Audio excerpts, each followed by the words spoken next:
সবচেয়ে বড় অস্ত্র হলো জিহ্বা। এই জিহ্বা থেকে যদি আমার কোনো কথা প্রকাশ পায়, যদি মিথ্যা হয়, যদি মানুষের কষ্ট দেয়, এর চেয়ে বড় ধরনের অপরাধ পৃথিবীতে আর কিছু হতে পারে না। কারণ ওটাকে আর ব্যাক করে আনা যায় না। কথাটা, সাংবাদিকের প্রথম শর্ত হলো কথাটা বই প্রকাশ করে দেওয়া। অর্থাৎ জায়গাটা যদি আমরা এভাবে তৈরি না করি তাহলে কিন্তু ক্ষতি হয়ে যাবে। দেখুন, এই জার্নালিজমের জন্ম হয়েছিল হচ্ছে রোমান সাম্রাজ্যে।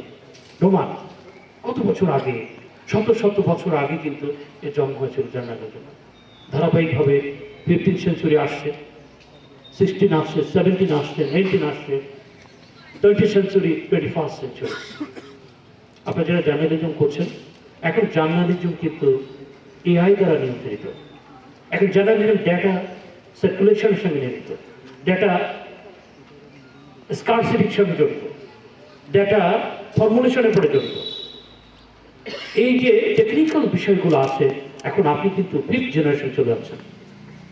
5th ইন্টার রেভলিউশনারি ডিপেন্ডেন্সের উপর চলে যাচ্ছেন, ইন্ডাস্ট্রিয়াল রেভলিউশনের দিকে চলে যাচ্ছেন।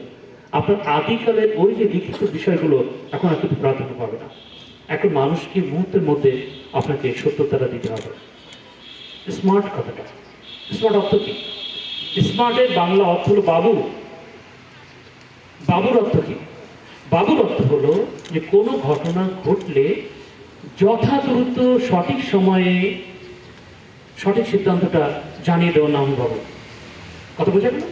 তাহলে স্মার্ট জার্নালিজমের যে বিষয়টা আছে, যে আপনি অতি দ্রুততার সঙ্গে সমাজে ঘটে যাওয়া যত ক্ষতবিক্ষত, যত স্মৃতি, যত কথা, যত নিউজ, সেগুলোকে যথা উপযুক্ত মাধ্যমে সঠিক সত্যতার উপর ভিত্তি করে মানুষকে পৌঁছায় দিবেন, সেটার নাম হলো আধুনিক জার্নালিজম।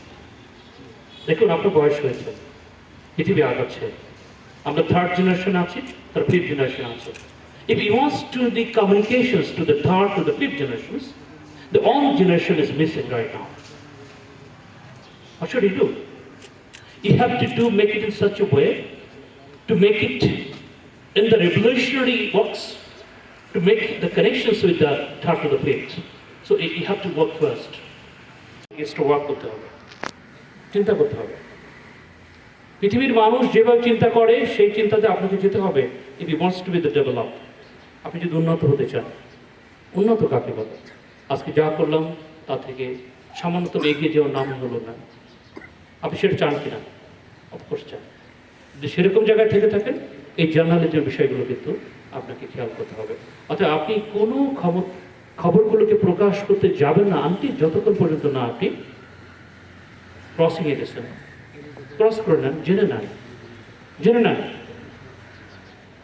আপনি মিথ্যাবাদীর জায়গায় আপনাকে স্থান করেন না। একটা নিউজ বলেছেন, সাংবাদিক মাকম্প বলেছেন, যদি টিভিতে একটা লাইভ চ্যানেলে কিছু দেখানো হয়, 50 লক্ষ মানুষ কমপক্ষে দেখে। এই মানুষগুলো বিশ্বাসের জায়গাটা কিভাবে রাখা যাবে যদি আমি অসত্যকে প্রকাশ করি? কখনই সম্ভব নয়। মানুষের কাছে বিশ্বাস হারানোর মতো এত ধ্বংসকারী কাজ পৃথিবীতে আর কোথাও নেই। আচ্ছা, ব্যাংকে টাকা রাখে কেন? মানে দেশে একটা জায়গা, অনলি ফর দ্য ট্রুথ। এই একটা মানুষ এই বিশ্ববিদ্যালয়ে কোটি কোটি টাকাকে সংরক্ষণ করেছে। জিজ্ঞাসা করে দেখুন আপনার, কেন বলেন তো? একটা মানুষ, কিন্তু সবার মতো একটা মানুষ, ওনার প্রতি only for trust crore crore টাকা রেখে আপনি ঘুমান। এই বিশ্বাসের জায়গাটা মানুষের যখন সৃষ্টি করা হয়েছিল, প্রথমে ঢুকে দেওয়া ছিল যে তুমি সত্যের উপর স্থির থাকবে। তুমি সত্যের উপর স্থির যদি না থাকতে পারো, তোমাকে বিতাড়িত করা হবে।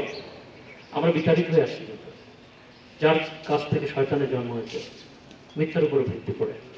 চ্যালেঞ্জ করেছিল যে আমি মিথ্যার উপরে থাকবো, সত্যকে ঢাকার চেষ্টা করব। তার চ্যালেঞ্জের বিপরীতে আসছিল, ইয়েস, আমি চ্যালেঞ্জ করলাম, সত্যকে আমি উপরে তুলে ধরবো। That is journalism. এই যে মেসেজটা নিয়ে আসতো স্বয়ং সৃষ্টিকর্তার কাছ থেকে, বহন করে কিন্তু জার্নালিস্টরা। অর্থাৎ আপনারা যেখানে বসে আছেন, দায় কিন্তু এড়াতে পারবেন না। আপনাকে কিন্তু 3 বার প্রশ্ন করা হবে, জার্নালিজমকে 4 বার প্রশ্ন করা হবে। সমস্ত মানুষকে 3 বার করে জিজ্ঞাসিত করা হবে, জার্নালিজমকে 4 বার জিজ্ঞাসা করা হবে যে আপনার উপরে এমন একটা পবিত্র দায়িত্ব দিয়েছিলাম, আপনি সে সঠিক কাজটা করেছেন কিনা সেই জবাবটা আপনি দেন। সেটা কিন্তু মনিটরে দেখানো হবে, এবং আপনার যে পূর্ণতা থাকবে সে পূর্ণতা কিন্তু কেটে কেটে নিয়ে সবাই পার পেয়ে যাবে, আপনি কিন্তু পার পেতে পারবেন না। ঠিক আছে, যে দায়িত্ব আপনি নিয়েছেন অত্যন্ত বড় দায়িত্ব। যারা সাংবাদিক ভাইরা আজকে জয়ী হলো, বিজয়ী হলো, তোমাদের উপরে দায়িত্ব আছে, কিন্তু তোমাদের এই 10 জনের উপরে আজকে এই 1600 মানুষের বিশ্বাসের জায়গা তৈরি হচ্ছে, কিন্তু যার স্বীকৃতিটা আমরা আজকে দিয়েছি তোমাদেরকে। এই কথাটা মনে রাখতে হবে। ইয়েস, আমি থাকবো না, অফকোর্স আমি থাকবো না, এ কথা বারবারই বলেছি, কিন্তু আমি যে সিস্টেমটা চালু করে যাব সেই সিস্টেমটা যেন থেকে যায়। আমি একটি অন্তরালে চলে যাবো, এটা স্বাভাবিক, কিন্তু অন্তরালে থেকেও জন্য যে সিস্টেমটা চালু হবে ওটাই যেন তোমরা ধরে রাখতে পারো। That's achievement. পৃথিবীতে এইভাবে হয়, পৃথিবীতে এইভাবে হয়। বড় বড় নেতৃত্ব যারা দিয়েছে, পৃথিবী শাসন করেছে, তারা ম্যাক্সিমাম সাংবাদিক, ম্যাক্সিমাম সাংবাদিক খুঁজে দেখুন। তারা সত্য মিথ্যার যাচাইকারী করতে পারে বলেই না তারা নেতৃত্ব দিতে পারে। অর্থাৎ এই যে বিষয়গুলো থাকবে, আশা করি আপনারা আপনাদের ভিতরে লালন করবেন, পালন করবেন। আজকে আর বেশি সময় নয়, অলরেডি 2 ঘন্টা আমরা পার করেছি। এত বেশি সময় কোনো অনুষ্ঠানে আমার মনে হয় না আমি এসে পার করেছি এইভাবে। তো সেক্ষেত্রে করেছি, ভালোবেসে করেছি। আশা করি ভালোবাসার সম্মানটা থাকবে। সেই জায়গা থেকে যদি কোনো খবর হয়ে যায়, কাজের প্রতি অনুভূতি যোগাচ্ছে, তার ধারাবাহিকতায় তোমরা এখানে কিন্তু আসছো। সেই মোটিভ নিয়ে যাদেরকে মানুষের সামনে তুলে ধরেছিল, তাদের মোটিভগুলো তুলে ধরেছিল, তাদের অপূর্ণতার স্বপ্নগুলো জাতির কাছে তুলে ধরেছিল, তারাই কিন্তু সাংবাদিক। তারা বিভিন্ন আঙ্গিকে সত্য প্রকাশ করেছিল বলেই আজকে আমাদের এই সত্যের জন্ম হয়েছে। আমরা আজকে সত্য বলার মতো অধিকার রাখছি। সেই জায়গাটা থেকে আমাদের অবশ্যই সম্মান করতে হবে, এবং এইটা করতে যে আরও অনেকে কিন্তু সমাজে পতিত হয়ে আছে। অনেক ফ্যামিলি আছে যারা এখনো সাংঘাতিকভাবে অবহেলিত, নিগৃহীত, তাদের দিকে এখনো কিন্তু তাকানো হয়নি। তাদের সন্তানরা কিন্তু এই রাজপথে ছিল। অতএব তোমরা যারা সন্তানরা এখনো সেই জায়গাতে আছো, তাদের দিকে তাকানোর মতো বিষয়গুলো কিন্তু তোমাদের উপরে দায়িত্বে বর্তাবে, সেটা তোমরা খেয়াল রেখো। আজকের এই অনুষ্ঠানে সম্মানিত বিশেষ অতিথি প্রভাস চ্যান্সেলর, যিনি অত্যন্ত সৎ মানুষ, আমার সঙ্গে উনি যথেষ্ট, আমরা একেবারে একই বৃন্তের 2টি ফুলের মতো থেকে কাজ করার চেষ্টা করছি। সবসময় কিন্তু অনেক দূরে এগিয়ে যাবে, আখিরাত এবং বর্তমানে যে জীবনটা সেটা সুন্দর হবে, এই জায়গাটা কিন্তু ওনারা আছেন। ওনারা সত্য কথা বলতে পেরেছেন বলেই আজকে সমাজ এই পথে চলছে। ওনারা যদি আজকে মিথ্যার পথে চলতেন, আজকে এখানে কিন্তু দাঁড়াতে পারতেন না। সেই বিষয়টা কিন্তু আমাদের খেয়াল রাখতে হবে। তারা আমাদের মাঝে উপস্থিত আছেন। এখানে আমাদের ছাত্র প্রতিনিধি যারা চমৎকার করে আমি যখন জয়েন করি এখানে, সেই প্রথম দিন থেকে একেবারে সহযোগিতা হাত বাড়িয়ে দিয়েছেন, যাতে কোনো তারা শপথ গ্রহণ করেছেন যে না স্যার, আমরা কোনো মিথ্যার প্রতি আমরা কোনো সংবাদ পরিবেশন করবো না, সত্যটাকে তুলে ধরবো মানুষের কাছে, যাতে করে বিশ্ববিদ্যালয়ের সুনাম থাকে। সেই মানুষগুলো যারা আজকে লড়ছে, যারা আমাদের সৈনিক, এখানে মিরাজ আছে, এখানে আরাফাত আছে, এবং তাদের যারা সহকর্মী এখানে আছে, তারা সবাই আমরা দেখলাম তারা পুরস্কৃত হয়েছে। আজকে এমন চমৎকার একটা ছোট্ট অনুষ্ঠান, এই জায়গাটা এত ছোট এবং এত কিউট, এত কিউট এই জায়গাটা। আমি এইরকম ছোট মঞ্চ এত কিউট হতে কিন্তু কখনো দেখিনি। তারা যে গিফটটা দিয়েছে এত এত ছোট কিন্তু এত কিউট, এটা কিন্তু আমি কোথাও দেখিনি, তাই না? এই বিষয়টা কার দ্বারা সম্পন্ন হয়েছে? তোমাদের মতো সাংবাদিকতা যারা সত্যের পথে লড়ে। সত্য যদি না থাকতো এইরকম মঞ্চে দাঁড়িয়ে কথা বলার মতো ক্ষমতা কিন্তু তারা হারিয়ে ফেলতো। সত্য এমন একটা জিনিস, আমি বারবারই বলি, সত্য কিন্তু একটা প্যাকেজ। সত্য কিন্তু একটা বিশাল বড় প্যাকেজ, একটা প্যাকেজের মতো। এই প্যাকেজের মধ্যে জীবনের সব তাত্ত্বিক জিনিসগুলো লুকায় থাকে। যদি কোনো মানুষ ভাবে যে আমি সত্যবাদী হব, তার আর কোনো গুণের প্রয়োজন হবে না, তার আর কোনো কিছুরই প্রয়োজন হবে না। সেই সত্যতা দিয়ে পৃথিবীর সফলতায় পৌঁছাতে যাবে। কারণ মহান রব্বুল আলামিন, সৃষ্টিকর্তা, যিনি তোমাদেরকে সৃষ্টি করেছেন, আমাদেরকে সৃষ্টি করেছেন, তিনি একটা কথার উপর স্থির, সেটা হলো সত্য। এই সত্যটা যদি আমরা ধরে নিতে পারি, যেটা সাংবাদিকতার কিন্তু প্রথম শব্দ, এটা সাংবাদিকতার প্রথম শব্দ কিন্তু এটা। আমি একাডেমিক সেশনে যাব, যদি তোমাদের হাতে সময় থাকে। আমি একটা বড় নোট করেছি, এই নোটের মধ্যে একাডেমিক সেশন আছে।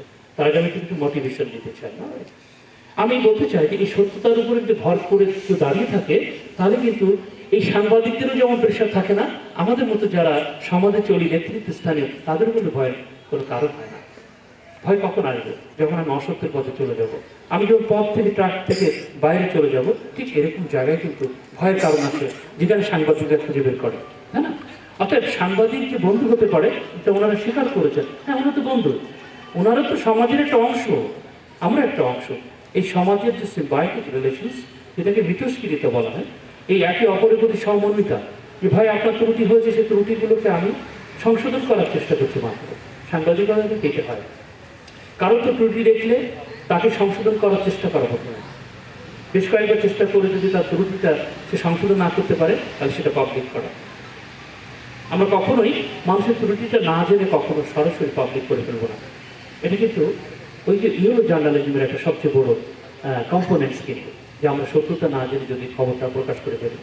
একদিন হঠাৎ করে আমার মেয়ে একটা ভিডিও দেখছিল, আজকে বাচ্চারা যেভাবে দেখে, সেখানে একটা সাউন্ড আসলো আমার কাছে। যে সাউন্ডটা হলো যে চাচা মাকে জড়িয়ে ধরলো।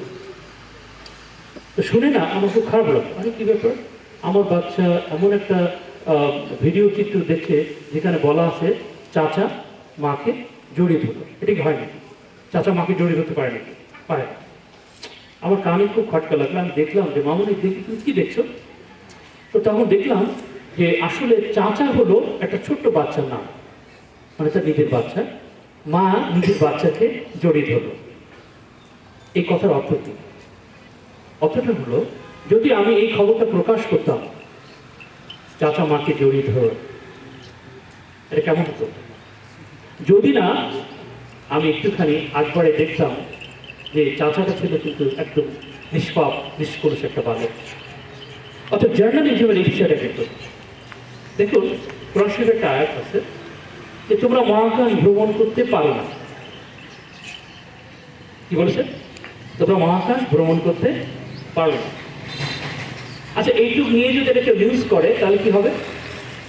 যে মানব সভ্যতা কখনো মহাকাশে ভ্রমণ করতে পারবে না যারা ইসলামকে বিশ্বাস করে।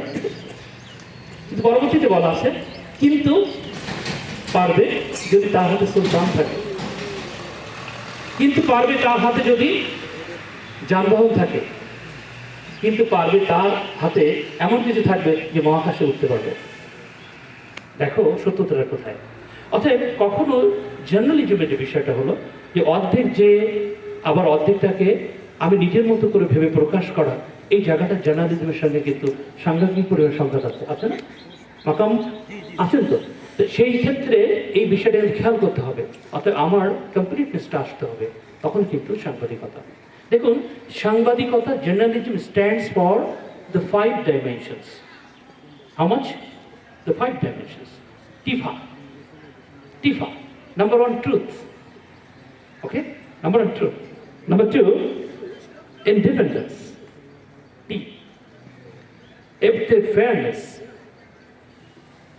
Accountability and humanity. 5. TIFA. এইটার উপরে কোর্স জার্নালিজমের বিষয়গুলো স্থির থাকে। যদি কোনো ব্যক্তি জার্নালিস্ট হতে চায়, আমি ওই যে বলেছি ট্রুথ, সত্য একটা বক্স, এটা যদি থাকে বাকি জিনিসগুলোকে তারা প্রয়োজন হবে না, দরকার নেই, সব জিনিস অটোমেটিক্যালি চলে আসবে।